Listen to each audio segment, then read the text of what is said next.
ansietats que apareixen quan tu et relaxes. El que passa? Que el que no es veu espanta. Potser és que no té una úlcera a l'estómac, potser és que està aquí. Però tan important és el que està aquí com la úlcera. Benvinguts i benvingudes a Projecte Control Z. Som el Bernat i l'Adrià i us presentem el podcast on exposem la realitat juvenil. Avui portem a un convidat que és una persona que veieu molt aquí a la ràdio. Ha treballat durant 16 anys com a educador social a un hospital de dia i és el Jordi. Benvingut, Jordi. Hola, gràcies, Bernat, Adrià. Doncs res, avui estrenem una sèrie de salut mental. Es diu Salut Mental i Joves, no té molt més. I avui farem un capítol més aviat introductori, no? Algunes preguntes i parlarem d'alguns mites de salut mental. Doncs, Jordi, com estàs? Jo bé, de vacances és molt bé ara. Molt bé? Molt content. Ostres, molt bé, ens alegrem. Se'm fa raro estar aquí a l'altra banda, que no està al mig. Però bueno, m'adaptaré. Especificar que és un hospital de dia de salut mental. Vale. Si la gent diu hospital de dia es pensa que és el centre de los abuelos, no. Vale, perfecte. Llavors, així com una pregunta una mica més introductòria, perquè molta gent parla de sí, salut mental, però ben bé, tu què diries que és tenir problemes de salut mental? Com em sabries identificar que aquesta persona té problemes de salut mental? Bueno, a veure, és molt complexa la pregunta. El tema és, quan hi ha un problema de salut mental es detecta quan la persona deixa de ser productiva, per d'alguna manera dir-ho, no? Proactiva. Una depressió que es queda a casa, que deixa de fer les seves rutines habituals com podria ser anar a treballar, anar a estudiar, inclús les tasques d'higiene, les tasques d'alimentació. Quan hi ha un trencament amb totes aquestes rutines normalitzades a la societat, és quan es pot detectar que hi ha alguna cosa que no està funcionant bé, no? Quan aquesta persona és que no em sortirà la paraula, m'he portat aquí pensat, quan surti ho diré, però és això, quan la seva rutina es trenca, vale? I deixa de fer coses que una persona, per dir-ho així, normal, que no m'agrada la paraula, sense patologia, fa normalment. Aquesta persona apareix una depressió, apareix un brot psicòtic, el primer brot psicòtic, i llavors comencen a deixar de fer una vida diària normalitzada. Llavors, diries que perquè molta gent pensa que és per l'estat d'ànim, no? Perquè si estàs trist, potser hi ha gent que pensa que això ja no és salut mental o el que sigui. Llavors tu diries que és més per la rutina que per l'estat d'ànim o emocions com a tal. A veure, és que la salut mental engloba tres, hi ha tres, el que diuen en salut mental hi ha tres espais, per dir-ho així, no? Un és el trastorn de la personalitat, l'altre és la neurosi, l'altre és la psicosi. Són tres, si no ha canviat, que això amb els estudis va avançant, però quan parlàvem a l'hospital parlàvem de neurosi, que serien les depressions, tot això, la part de psicosis, que seria la part més de psicosi, esquizofrènia, i ens podem entrar en trastorns de personalitat esquizotípic, tot això, i llavors hi ha la part dels trastorns de personalitat, i hi ha una part que ha anat que va volant per allà, que és el trastorn de l'espectre autista, que ara està no de moda, no vull dir-ho així, però sí que és veritat, però que era una patologia que estava molt mal diagnosticada fa un temps, que és el que la gent deia, és autista, no és el mateix un autista que un TEA, hi ha molts graus, però quedava englobat amb el que deien el trastorn generalitzat del desenvolupament, el TGD, llavors a tot li posaven TGD, i allà entrava un TDAH, entrava un TEA, entrava qualsevol, i llavors amb els anys sí que s'ha anat desmembrant tot això i una miqueta posant-li una etiqueta per poder treballar-ho millor, no? Diuen, les etiquetes no són bones? Bueno, sí i no,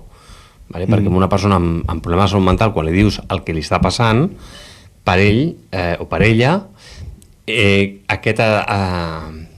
ha un nivell d'angoixa que baixa, perquè comença a entendre el que li passa. Després hi ha tot un procés amb les famílies i tot això, és molt complexa. Però, bueno, dir que estàs trist no és un problema de salut mental. Tu pots estar trist, pots estar depre, que dèiem, però hi ha una línia que és quan quedes incapacitat, que és quan parlaríem de depressió. La depressió és quan quedes incapacitat, no que la societat t'incapacitat, ja m'enteneu, sinó que tu, a les teves tasques, no pots. no pots aixecar el llit, no és que no vulguis, és que hi ha la diferència, no vull i el no puc. Clar. I el no puc vol dir que el cos no respon a ordres del cervell. Llavors, aquí és quan ja estem parlant d'un problema de salut mental. No, estar trist no és un problema de salut mental. Vale. No sé que es cronifiqui molt, Ja. llavors ja parlaríem que hi ha alguna patologia de base més important. Clar, perquè tu, bueno, a mi, per exemple, em surten molts TikToks del típic persona que s'autodiagnostica amb alguna malaltia de salut mental o amb alguna cosa d'aquestes. Què opines d'aquesta gent que s'autodiagnostica? D'aquesta gent, de l'internet, del Google i de tot això, s'ha d'anar amb peus a plom. Perquè aquesta persona del TikTok que he llegit, TikTok, no sé què, no sé quantos, i ara soy inclús vaig veure l'altre dia una noia, no me'n recordo, ja el buscaré i us el passaré, que es diagnosticava una malaltia que no existeix. Això passa molt. Que hi ha un llibre de psicologia i psiquiatria, que és el DSM-5, que és on estan catalogats tots els trastorns mentals, vale? Des dels greus, els lleus, tots, tot el pack castellà, no? I doncs, clar, pensem que un psicòleg fa 5 anys de carrera i després fa el que en diuen el PIR, que és el MIR dels metges, doncs el PIR és els dels psicòlegs per poder exercir en psicologia clínica. No tothom que fa psicologia pot exercir. Psicologia és molt ampli, pot ser advocat laboral, psicòleg laboral, pot ser psicòleg de recursos humans, bueno, etc. No? Però el psicòleg clínic és el que diagnostica una patologia mental. Clar, si a mi em veuen del TikTok que s'ha diagnosticat això i, a veure, una persona que porta 7 anys de carrera, perquè el PIR és el MIR i no és fàcil de treure, i més ara està regularitzat que tots els psicòlegs en salut mental tenen que tenir l'especialitat del PIR per llei, si no, no poden exercir. Clar, trobes això, que aquesta ximple o aquest ximple s'ha diagnosticat això, bueno, felicitats.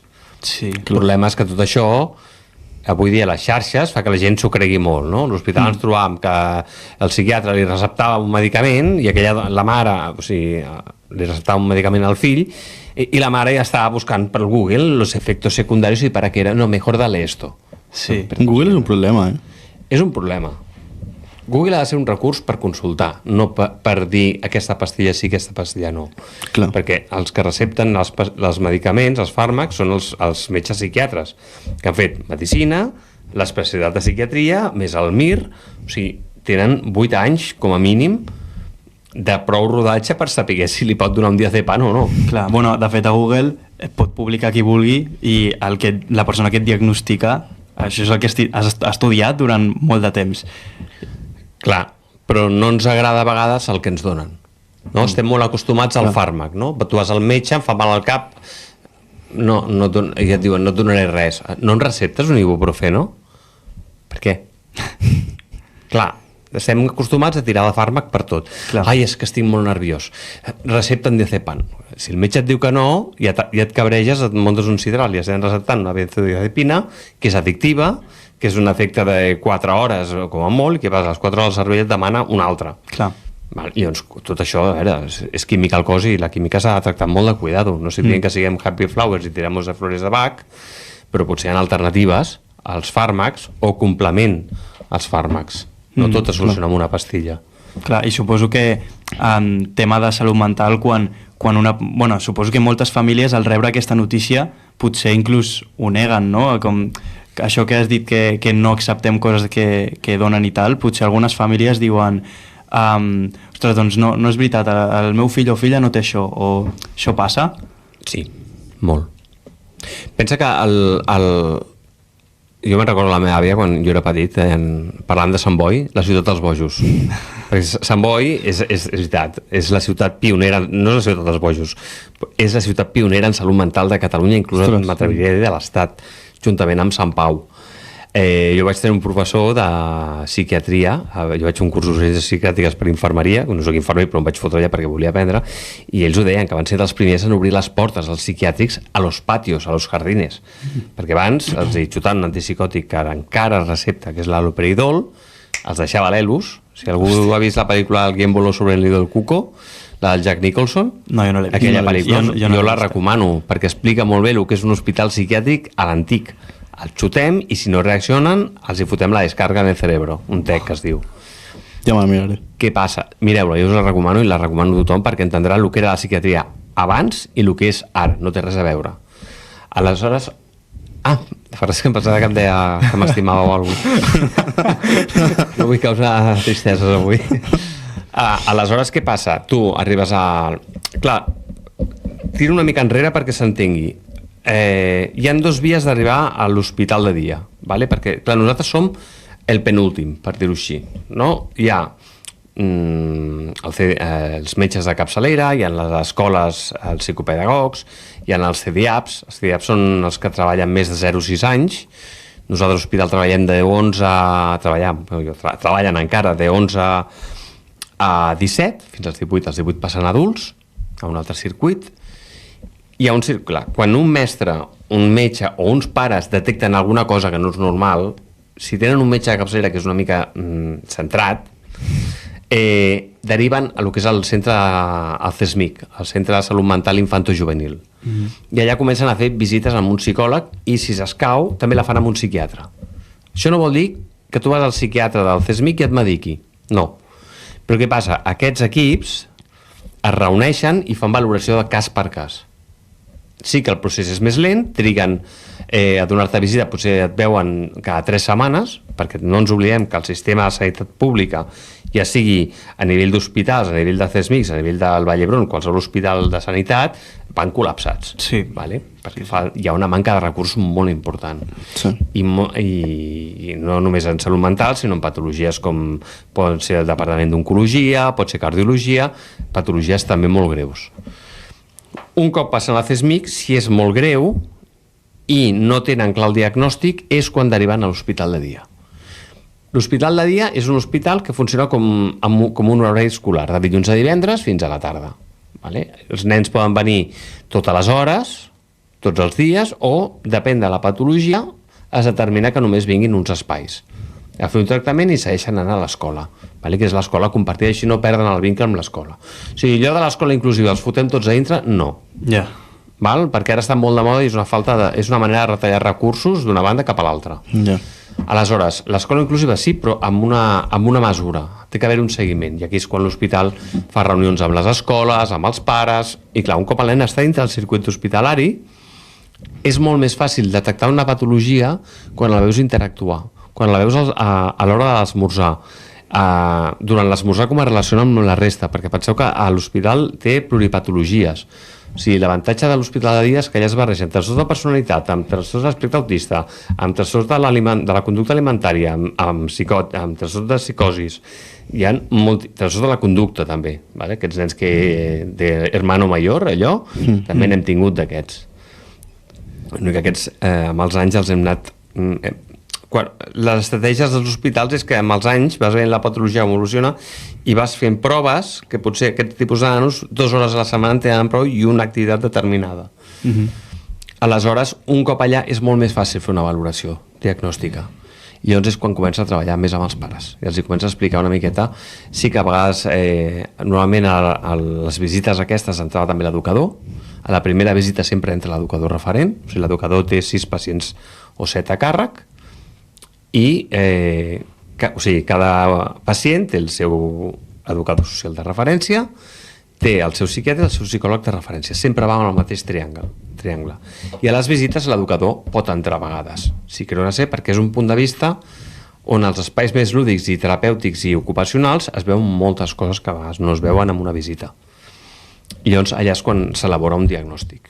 A part que l'equip sencer, penseu que és un equip multidisciplinar, que tots els nens estan amb tots els educadors, per tant hi ha molts ulls que estan veient aquell nano, i a les reunions de cada dia, les fem de 8 a 9, suposo que seguirà igual, allà és on es parlen dels casos.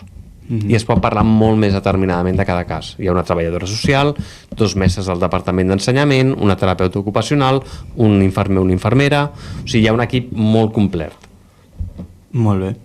I ara et vull fer una pregunta que jo la considero complicada perquè no sé per on tiraràs, però per què creus que és tan difícil parlar de salut mental? O sigui, per què, sobretot entre joves, per què creus que és tan difícil? Creus que és més perquè els afectarà a nivell social o potser perquè ells mateixos no ho rebutgen o per què ho creus?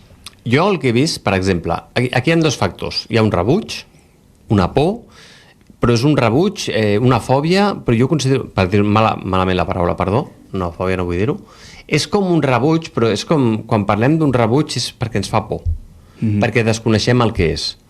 Jo he treballat en escoles, quan era molt més jove, i si tu aquell nen o nena amb un trastorn de l'espectre autista el treballes amb la classe i el fas créixer amb la classe entén. Jo me'n recordo, tenia una nena, la Laureta, me'n recordo sempre, que va haver un any ja, quan estava a primera de primària, jo era el monitor, a part de fer el reforç escolar amb ella, però ella venia només els divendres. Els altres dies anàvem a una escola d'educació especial. Però el grup, com que havia pujat amb ella, ells ja sabien que el divendres es portaven molt bé sempre, perquè sabien que jo tenia que estar per la Laura. O sigui, on anava la nena, jo anava amb la cadira pel pati. Quan estava al menjador, jo estava al seu costat. I els altres, com que havien après que la Laura necessitava una persona per ella, doncs me la liaven de dilluns a dijous, però els divendres es portaven bé. Però era ja el fet d'anar creixent durant els anys amb aquesta nena provoca que el grup l'accepti i provoca també que el grup la protegeixi. També és veritat que era una escola d'una sola línia, que hi ha les Corts, i és molt més familiar tot. Però sí, el problema va ser quan el problema ara surt un moment ràpid del tema, és el salt que fan de la primària a la pública cap a l'ESO. Que ara és el que estan creant els instituts d'escola, però no totes les escoles estan capacitades per tenir institut. Per què? Perquè el que interessa és evitar aquest salt de sisè a primer. Els que hem anat a la concertada hem crescut en el mateix edifici, i això hi ha una diferència molt gran, perquè amb 12 anys van molt perduts. I si es fots en un institut on hi ha amb xavals de 16 i 17 anys, hòstia, l'impacte és molt gran. Però si segueixen pujant en el mateix grup classe, on que tu facis barreges i això, provoca que moltes patologies que a vegades poden aparèixer no apareguin. Patologies més de tipus neuròtic, o sigui, depressions i tot això, perquè el grup tendeix a protegir, sobretot des de primària. A la secundària són més cruels els nens. Per això passa el que passa ara amb el bullying i tot això. I tu creus que costa sobretot de cara... Tu has dit, per exemple, que a les escoles concertades sí, la veritat que hem tingut sort i hem pogut créixer en família. Sí, bueno, bàsicament. No és el meu cas i vaig anar a un concertat, O sigui, jo vaig haver de fer el canvi d'edifici. O sigui, jo on vaig fer la primària no... Sí, clar, hi ha concertats que no, clar, són com escoles més petites, com podria ser l'Acadèmia Lloret... Que és a la que vaig anar jo. Exacte, però normalment la tendència de les concertats que almenys acaben fins al quart de l'ESO. Sí. Exacte. Llavors, tu creus que és molt més difícil començar de nou haver d'explicar-ho o haver de... per exemple, si s'hagués d'explicar, no? Si fos un cas molt extrem i ho veiessin els altres, i creus que seria molt més difícil? No t'he entès la pregunta. A què et refereixes? Quan hi ha un nen amb patologia de salut mental a l'aula? Sí, o sigui, si és un cas molt extrem, vale? Arriba nou a una aula nova, per aquesta persona tindrà un impacte molt heavy haver-ho de dir o a veure... No ho diuen. Clar. No ho diuen perquè és un estigma. Malauradament, avui dia, bueno, si dius que tens depressió, la depressió potser és la que encara la gent pot entendre una mica, perquè tothom, sempre diuen que al llarg de la vida tothom passarà pel psicòleg un dia o altre. Aleshores, potser és la que menys costa d'entendre, però el problema és quan comença a faltar classe. Quan es comença a les aules de secundària, molts cops el que dèiem als mestres, no? Diuen, clar, és que una classe de 36 alumnes, cridant tots, liant-les, sí, però és que a mi el que em preocupa no són els que la lien. A mi el que em preocupa és el que està darrere amb silenci callat. Aquest és el que em preocupa. Perquè aquest vol dir que, al tanto, que aquest és perfil d'hospital perquè els intents de suïcidi als adolescents s'ha disparat. Els intents d'autòlisis s'han disparat. Perquè una depressió pot provocar autòlisis, des de les rascades que es fan, els talls, tot això, que moltes nenes, si us hi fixeu, a vegades a l'estiu van amb màniga llarga. Sí. Per què? Perquè porten potser talls al braç, no? I això és un estigma. Has de ser corta. Bueno, preguntem per què ho fa. Donem-li una eina perquè no ho faci. Llavors, clar, hi ha molt de treball aquí, però hi ha molta desconeixença. Vamos muy modernos, però no som tant. Ja. Aquest és el problema. Sí, Perquè sí. els nens, per exemple, no decien que iban al hospital de dia. Iban al centre de dia. Ja. I els deia, no, tu vas a un hospital de dia i no t'has d'avergonyir. Clar, el dir hospital potser... Si tens càncer vas a un hospital o vas a un centre de dia? No, vas a un hospital a fer la químia. Sí, sí. Pues aquí és el mateix. El que passa, que el que no es veu, espanta. Perquè la salut mental no es veu. Ja. Una depressió tu no la veuràs. Tu, un nen amb trastorn de l'espectre autista, depèn de com el veus que venen pel carrer i no sabràs què és. Jo l'altre dia a platges, faig socorrista terrestre a platges a Caldes, va venir un nen. Clar, l'ull clínic el tens. I tu és un nen que tu el veus pel carrer i no ho diries. Era un tia. Però de cajón, de libro. Perquè a més, i n'estic segur que era d'altres capacitats. Perquè el tio era molt llest, però molt llest dintre d'una mecànica. Clar. Però clar, són nens que pel carrer potser passen desapercebut. Sí. Clar, si tu trenques una cama, es veu. Hi ha molts pacients que ho deien, no? Hagués preferit trencar-me la cama, perquè almenys es veu. I es justifica el per què no puc anar a una Clar, la gent ho escola. entén i sol acceptar-ho més, la I gent. poden fer, ai, que cuento, que suerte. Sí. No sé, bueno, sí. Com quan ens trencàvem la mà dreta per escriure i anàvem a escriure sí, per aquí sí. i tots que suerte, però després de fer l'examen oral. Sí, no clar. tanta suerte, però es veu. I el que es veu és més fàcil d'entendre, la salut mental no es veu. Sí, totalment. Malauradament no es veu. I al ser tan difícil de parlar, tu, per exemple, què recomanaries de com fer el primer pas? És a dir... Jo sempre dic que quan tu vegis el psicòleg per primera vegada, tu a la mínima que detectis alguna que no està bé, el primer que tens que fer és anar al psicòleg. Punt. Jo sé que no tothom es pot permetre un psicòleg privat, evidentment. Hi ha un públic que va una mica coix, però funciona molt bé la pública. Hi ha molt bons professionals a la pública i molts dels que estan a la privada estan a la pública. Aleshores, jo penso que si un pare o una mare, inclús un avi o una àvia, li salten les alarmes de que hi ha alguna que no li quadra, s'ha d'anar al metge de capçalera i explicar-ho bé. I si el metge de capçalera, a mi personalment em van diagnosticar un TOC, i quan jo sabia que hi havia alguna allà que no quadrava, vaig anar a la metge de capçalera, que em va tocar perdó, dic així, una hippie, dic, no, és que em passa això, diu, bueno, això és ansietat, fes ioga. Bueno. I jo li vaig dir, clar, jo tinc la coneixença dels recursos, i jo li vaig dir, és que no és teva ioga, és que vull anar amb un psiquiatre. No, perquè això no sé què, fes ioga. Dic, no t'estic demanant de fer ioga, dic, vull que em derivis. Clar, jo em vaig posar a veure, no sé què, va fer la derivació.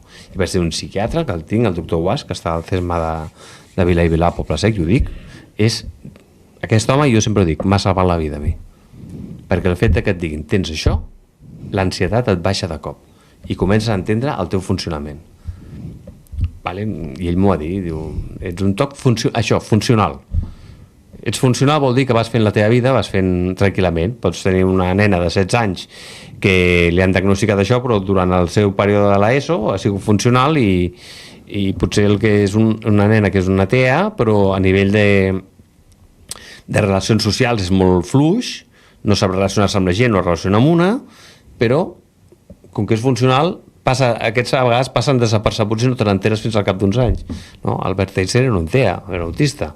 Hi ha molta gent famosa que és diagnosticada d'autisme i han fet una vida normalitzada dintre de les capacitats que té la patologia. Clar, no demanis amb un nen amb TEA que se'n vagi a una festa amb 50 persones, perquè et dirà que li fa mal la patxa i no pot anar. Però t'explicarà el motiu, que és que no sap triangular.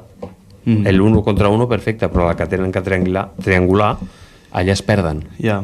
Llavors creus que un pas molt important és entendre el que tens, no? Detectar-ho. Jo sempre és detectar, no fer consultes al TikTok. Molt important això també. I davant del dubte el metge. Hi ha uns metges de capçalera que van de cul, però n'hi ha que són molt bons. Sí, però jo crec que el problema de la pública, un dels principals problemes, és la cua. La llarga cua que hi ha de 6 mesos, 8 mesos, que igual, si tens un problema molt greu, si passa tot aquest temps, pot haver passat a un problema superior. Si tu creus que és una cosa molt greu, els hospitals tenen urgències psiquiàtriques. Vale. Jo recomano que la que veieu que a la que vegi una persona que li triguen 6 mesos a donar-li hora, normalment, a veure, el promig és uns 3 mesos, la veritat, sí, en adults, És que hi ha 2 circuits, adults i infantojuvenil. Infantojuvenil, si tu, la teva nena ha fet un intent d'autòlisis, no has d'anar al metge de capçalera, has d'anar a Sant Joan de Déu directament, que són boníssims, i allà poden derivar directament a hospital de dia. Ingressen i si veuen que està més estable, a hospital de dia. vale? I amb adults igual. Jo tinc un amic que el vaig ingressar a psiquiatria al clínic i va estar 2 setmanes, però perquè vaig detectar que estava amb un brot psicòtic. Hòstia. Vaig detectar, hi havia mania persecutòria, una persona que coneixia molt i feia unes coses molt rares, i llavors vaig parlar amb la seva tieta amb la que vivia, li vaig dir, mira, i això, dic que sabies que jo ara vinc aquí i he activat una ambulància, li vaig dir així. Vaig barallar amb l'ambulància, diu sa mare, perquè a vegades semblen estúpids alguns, però i tu quin és? Dic, escolta, dic, aquest home té que anar a psiquiatria al clínic. Dic, ja ho he parlat amb un metge per telèfon. Bueno. Dic, bueno. Dic, no t'estic preguntant, t'estic dient el que tens que fer. Ja sé que no sóc l'expert, no tinc una titulació de psiquiatre, però t'estic dient, hi ha això. Però tens una experiència també que al final... I va estar 15 dies ingressat. I va ser el moment de detectar allò, i va ser per un consum de GHB o no sé, una droga d'aquestes. Va fer un brot. Per sort, es va parar aquest brot. Un brot psicòtic, si es frena, no hi ha més, desapareix. El problema és quan hi ha un segon brot. Aquí ja parlem de que hi ha una possible esquizofrènia en curs. O quan la medicació no acaba de rebaixar els efectes de la psicosi. Estem parlant ja que en un any, si no s'ha estabilitzat, vas a diagnosticar-se una esquizofrènia. Doncs ara m'agradaria passar a una secció que ens hem preparat, doncs que era una mica al centre d'aquesta entrevista, i són que t'he portat 5 mites, vale? Sobre salut mental, i m'agradaria que o els desmentissis o simplement analitzar-los a veure què opines. El primer és molt típic, és el típic estigma de si vas al psicòleg és perquè estàs boig. Sí, diuen això, sí, és veritat, és mentida. És mentida. Bueno, clar, completament desmentit. Evidentment, què vol dir la paraula boig? És que és una paraula molt lletja. Sí, la veritat que sí. Sí. Com ho deien allò, els pacients ho deien, fèiem la broma, diu, mira, mientras el mundo se hunde, los locos seguiremos bailando. Vale? Perquè arriba un moment que t'ha de relliscar el que passi pel voltant i el que tinguin de tu. Jo sempre als nens els he educat sempre així. Heu de ser bases d'oli, cuerpos de aceite. Que les imbecilitats que us puguin dir us rellisquin. Perquè aquella persona és un ignorant. I la meva àvia sempre deia, si és així, no s'hi pot fer res, no el canviaràs. Per tant, no insisteixis ni t'hi barallis. Ja s'espavilarà. Perquè potser aquella persona d'aquí uns anys acaba en un hospital de psiquiatria i es dona compte del que havia fet. Exacte. És com els de bullying, els que fan bullying i els que reben bullying. Hi ha un centre que es diu ITA que fan teràpia acosadores con acosados. Hòstia. Que no han coincidit, vull dir? I uns expliquen la seva versió i els altres es donen compte de lo malament que ho ha passat aquella persona. Però és que els que han sofert bullying es donen compte també de lo malament que ho passen aquests. Perquè hi ha un motiu tot. Llavors, és una teràpia grupal que funciona molt bé, pel que tinc entès, i fa que es creï com una mena de bueno, entenc i m'entens. Clar, empatia, no? No exactament, empatia, perquè empatia és més complicat. És un concepte que molts discutim sempre, però sí, si volem dir-ho així perquè la gent ho entengui, una empatia mútua, no? Hòstia, quina putada, que malament que ho has passat, però el que ha rebut el bullying, veient els antecedents que ha tingut ell, un pare maltractador, un pare molt autoritari, una mare que abandona, un pare que abandona la família, alcoholismes, tot això que aquest nen, la seva forma de treure tot això que hauria de ser mitjançant un psicòleg, ho ha fet tirant pel recte, que és agafant el primer pobre que troba per davant i a por ell, entén també, hòstia, és que tu també ho has passat molt malament. Llavors es crea una comprensió. I si això es contagia per la societat, seria genial. Perquè faria que tothom es pogués entendre. Que és el que sempre dic, tu has de respectar sempre, aunque no et respectin, respecta sempre. Tu creus que hi ha una possibilitat de que desapareixi el bullying? No. Som una espècie humana d'imbècil. L'espècie humana és imbècil. I no per naturalesa, precisament. Els animals ens donen 1000 voltes. Totalment. O sigui, tendim a transgredir normes, però després ens queixem perquè ens posen aquestes normes, però si no ens les posen... A nivell sociològic, l'espècie humana necessita normes. I sempre hi haurà els que les volen saltar. I com les salten? Passant per damunt d'algú. Clar. És així. Sí. Perquè és una societat, almenys l'occidental, que hem d'anar, no tots, però la tendència és anar a fer mal. Fixa la gent com condueix. Fixa la gent la pressa amb la que va a tot arreu. Aquest estrès que s'autogenera. La gent s'autoestressa. Perdó. La gent s'autoestressa. Jo sóc d'aquests que em paro el semàfor, el 90%, aunque no passi ningú. Ja. Perquè no em vull estressar. I la gent mira així. No, jo em paro. Per què? Perquè potser és aquell moment que jo disfruto d'aquell moment de pausa que no acostumo a tenir mai. Perquè si jo ja ràpidament creu, ja estic provocant un estrès inconscientment. Hi ha molta patologia que es crea automàticament. Estic segur. Doncs el segon mite seria tots els trastorns tenen una causa clara i concreta. No, hi ha trastorns que costen de trobar la causa clara i concreta. N'hi ha alguns més que altres, hi ha més tendències. Hi ha genètics, que són per genètica, el TEA és genètic, en el 90%, bueno, el 100%, l'únic que s'ha trobat d'on ve. Clar. Clar, si tu tens pare i mare, tens avi i àvia, jo sé que el meu toc segurament, ara ma mare et trucarà, ve del meu avi. El toc també és genètic, per exemple? Clar, hi ha una part genètica important. L'únic que pot saltar generacions. Hi ha malalties que salten generacions. Potser el teu pare és un toc, però tu no. Però jo no, ja com la calvície, no? L'alopècia. Pot saltar generacions, sí.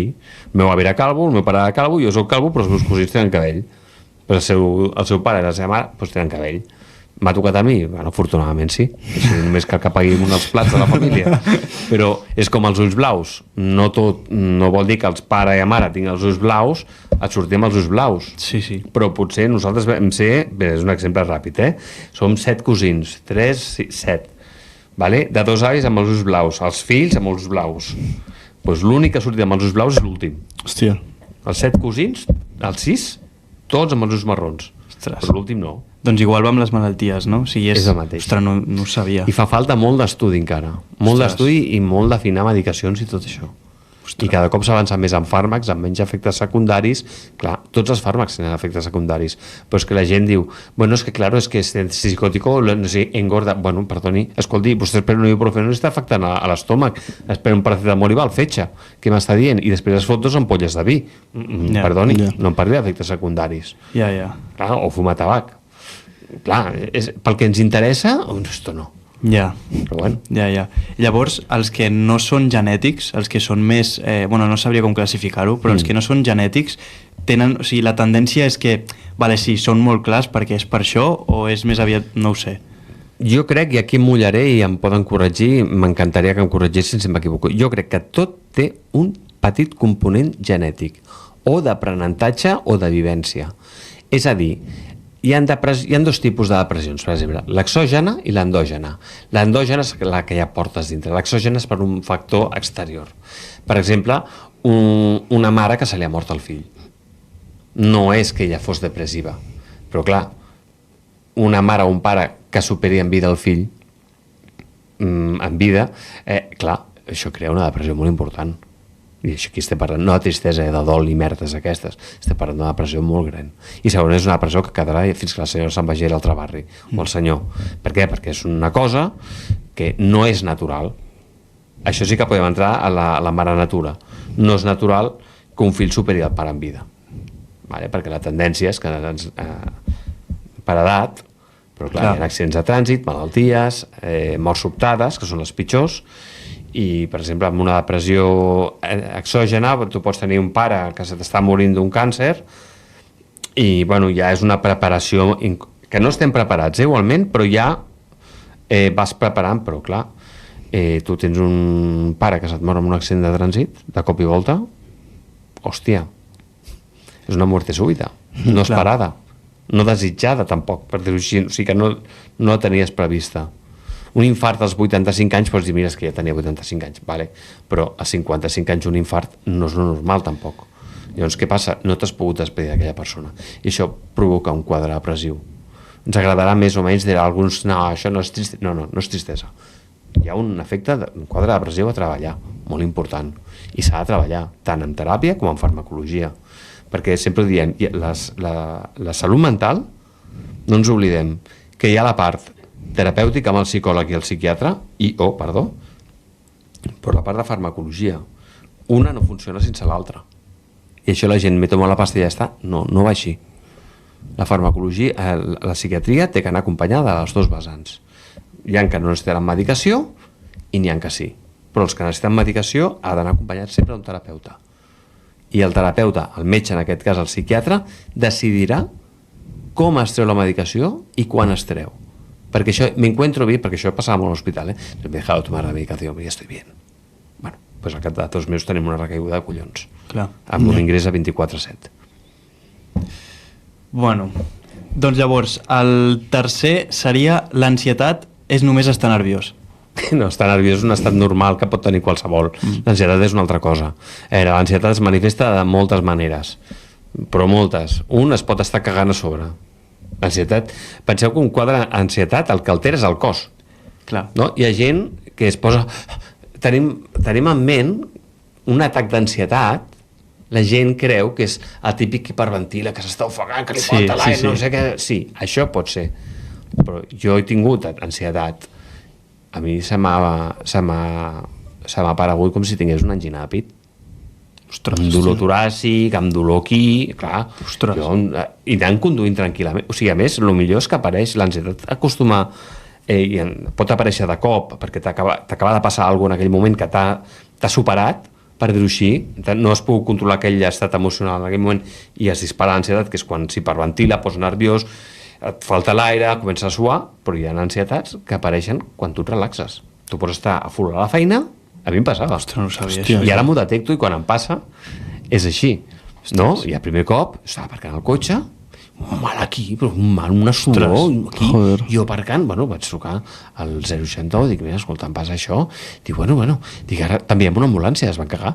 Clar. Dic, no, dic, si vaig a Manso caminant, dic, al costat, i vaig arribar a Manso, li vaig explicar, bueno, ràpidament al box, així un electro, i donant, no sé, però estàs millor? Dic, no, és que noto aquí el pit encara, que em fa com mal, i llavors em van donar mig de Zepan, sí que em vaig calmar una mica i llavors he arribat a la conclusió que havia sigut un atac d'ansietat. Ostres, però hòstia. que era clavat pel que jo sé de llibres a una angina de pit. Un pre de l'infart. Clar, tu en aquell moment no ho saps. Clar. I m'ha passat més sovint, però ja quan em passa, pues sí, que jo per exemple tinc el diazepam de rescat i si estic molt apurat, si no me'l prenc, perquè és una cosa que te l'has de prendre com a últim recurs. Jo penso sempre, si tens un moment així, agafa la dutxa, aigua ben freda, per fotre al cervell un contrast i que faci aquell clic. Això va molt bé. Ostres, llavors l'ansietat no només apareix en els moments, com has dit tu, que es sobrepassa, no la situació, sinó també quan et relaxes. Sí, perquè és un estat, quan tu has portat el cos a un ritme molt estressant, apareix aquest episodi d'ansietat que comences a trobar malament, et baixen les defenses, estàs cansat, et fa mal al pit o comences a posar nerviós i no saps per què, i llavors si comences a escarbar una miqueta enrere, detectes que hi ha hagut un episodi estressant molt important. Ostres. Vale? Què passa? Això és un exemple, d'ansietats n'hi ha moltes, no? Però, clar, tu pots estar nerviós perquè, demà em caso, no estàs amb una ansietat. Ja. Nervis no vol dir ansietat, no és el mateix. L'ansietat provoca una alteració de l'organisme totalment. Hi ha gent que pot estar en diarrees amb mal de panxa, el que diuen efecte psicosomàtic, no? És que tinc molt mal de panxa i tu dius, no tens res. No tens res, cuida un moment, no tens res. És que potser és que no té una úlcera a l'estómac, potser és que està aquí. Ja. Però tan important és el que està aquí com la úlcera. El que passa que la úlcera es veu perquè sangres, però l'ansietat no es veu perquè està dintre, però es manifesta de moltes maneres. I això s'ha de molt cuidar perquè la gent fa molts judicis amb això, fa prejudicis, no passa nada, és un vago. No? Ja. Doncs l'últim mite, perquè n'hi ha un altre, però ja l'hem dit, que és el d'autodiagnosticar-se per TikTok i tot això. Són genials, aquests, els hi podria cada hòstia, t'ho prometo. I llavors diu, salut mental vol dir sempre estar feliç. A veure, això és molt... Aquí és la felicitat. Ja. Ens fumem tots un porro i som feliços. Sí. Veiem a David el Nomo allà en saluda. Qué feliz soy, David, ¿qué tal? Però sé que eres un dibujo animat. No, la felicitat són moments. No es bo estar happy flowers tot el dia, perquè és fals. És com dèiem als nens a l'hospital, no? Venien del cap de setmana, era el moment crític. El dilluns era el moment crític. Jo amb els meus sempre... Què tal el fin de setmana? Muy bien. Anem a parlar.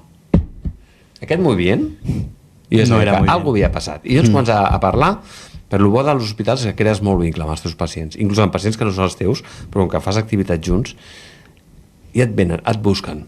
I això fan d'alguna manera, el Buenos Días era molt curiós, perquè ja, inclús siguin TEAs, trastorns psicòtics, tots, acaben creant aquest vincle que és molt maco, és un vincle que s'ha de treballar molt i s'ha de desfer a poc també molt, perquè jo me n'havia anat de vacances, tenia... Ara tornaré al tema, però això, perquè ho entengueu, el trastorn de l'aspecte autista, quan tu fas un vincle molt fort amb aquest nano, els hi va molt bé, perquè ets el referent. Els pares són els pares, però el Jordi Roca és el Jordi Roca. I a mi em deien, pon un Jordi Roca en tu vida. I llavors jo me'n recordo que n'hi havia un que vaig dir, bueno, els has d'explicar tot molt planificat. I jo dic, mira, Marc, dic, la setmana que ve jo marxo de vacances, vale? Estaré una setmana sense venir, vale? El teu referent serà l'altre, jo tenia una companya, el Jordi Canyades, serà el Jordi, ja els preparàvem a qui aniria cadascú i els explicaves. Anava de vacances, quan tornava em deien, el Marc no ha vingut tota la setmana. I llavors jo l'agafava i dic, Marc, per què no has vingut? Home, si tu fas vacances jo també. Ostres. I dic, és que això no va així. Ostres. Però no. O objectes molt simbòlics, que no, anant de cau i això de dormir en una tenda li feia molta por, doncs li vaig fer un amuleto així en fusta amb ell, vam estar fent, i quan tu tinguis por la preta, bueno, tornar content perquè aquell amuleto li havia anat molt bé. Felicitat. Bueno, és que és molt relatiu. És una paraula Mr. Wonderful, que l'odio a mort. Ja, sí. No, la gent s'ha tornat així Mr. Wonderful, no. La felicitat hi ha moments i moments. Hi ha moments que la felicitat és perquè tu fas alguna que realment tu has treballat, que et toqui, per exemple, la loteria, sí, et fa feliç, però cuidado, no hi ha hagut cap esforç. Però en canvi tu estàs treballant, t'has comprat un cotxe, és el teu cotxe, allò és felicitat, jo considero, perquè és fruit d'un esforç teu. No regalat, no? Hi ha molts que, ai, el papa m'ha regalat el cotxe. Jo, mon pare em va dir, mai et deixo el cotxe. Un cop me'l va deixar, em veia al costat, i de nerviós que em va posar, vaig parar el cotxe i vaig dir, condueix tu perquè no puc més. Però quan jo em vaig comprar el meu Peugeot 206, tan feliç, era feliç amb aquell cotxe, perquè era meu. Me l'havia comprat perquè havia estat treballant i hi havia hagut un esforç darrere. Això és felicitat. És que les xarxes socials fan molt de mal. Ja. Sí, fa molt de mal i s'ha d'anar molt de peu de plom totalment. amb el que llegim i mirem. Jo soc després que em miro i em ric molt, Hi ha molts memes molt divertits que se n'en foten d'aquesta gent. Sí. I jo me'ls miro i els segueixo, però s'ha de saber fer un bon ús. Mirar aquesta del TikTok, és que buscaré, que és autodiagnosia, una malaltia que no existeix. Aquí estem creant un fals pretext perquè tu vagis al metge que fa, tinc el síndrome del paper de vàter. ¿Y esto qué es? No, es que lo he visto en TikTok y me pasa lo mismo. No. Inclús pacients amb mateixa patologia, les actuacions a cada persona són diferents. No és el mateix un té a nen que un té a nena. Molt més complicades les nenes. I els nens, clar, pensem que hi ha la patologia, però és que darrere hi ha un nucli familiar. I no és el mateix nucli familiar el teu, que el seu, que el meu. Clar. I l'educació que has rebut, és que no només el factor psicològic, és el factor social i familiar que hi ha hagut. Per això quan es fa una primera visita, el psiquiatre i el psicòleg, o un dels dos, depèn, perquè hi ha psiquiatres que agafen directament el cas, fan el que en diuen la primera infància. Fan una exploració, una anamnesi des del zero, inclús com va ser el part, com va ser la primera infància, tot això fins al procés que està el nano. Per què? Perquè hi ha molts factors que poden provocar una alteració a nivell de salut mental. No és només que me fumo el porro i tinc una psicosis, no. Yeah. Hi ha tot un procés, hi ha hagut maltractaments, la forma que has educat. Quants anys ens arribaven abans? És que el niño no me hace caso. Y resulta que el niño hasta los 14 les comprava lo que daba la gana. Ay, has aprobado, toma, un iPhone. Així, però així t'ho deien. Diu, és que ara le digo que no salga i no me hace caso. Clar, que li vols dir ara? Li has donat tot, ara li posa un límit als 16 anys i dirà sí, el límit te lo pasas por aquí. I, bueno, ja, porta el nen a l'hospital que t'arregli. No, senyora, qui té problema és vostè, no el nen. El nen el treballarem posant límits i normes i ensenyant-li com van les coses, però si vostè no canvia la seva forma de fer, no em serveix de res. Es comportes un cotxe amb les rodes punxades i quan et diuen que l'arrenquis li tornes a punxar. Clar. No serveix de res. Pues, lleva el niño, una puesta a punto per al niño. És que no t'ho deien així, però és que gairebé. Hòstia. I veies la mare, escoltaves a la mare, escoltaves el nen, si hago lo que me da la gana en casa, me han dejado siempre hacer lo que quiera. I doncs això no t'ho expliquen les pares a les primeres visites. Ja. És, mica en mica el psicòleg i el psiquiatre tenen aquesta virtut, treballant més amb els pares que no pas els educadors, però ja ho veus per on van els tiros. I llavors es comencen a clitxar, es comencen a preguntar. Per això és tan important tot el procés de la primera infància. Clar. Des de que estan a la panxa, o sigui, des de que es queden embarassades, l'embaràs és molt important també, vale? Hi ha molts factors a l'embaràs, si és un embaràs desitjat, perquè penseu que tot el que és emocional repercuteix en el fetus també. Clar. Vale? Inclús a nivell de drogues també repercuteix en el fetus.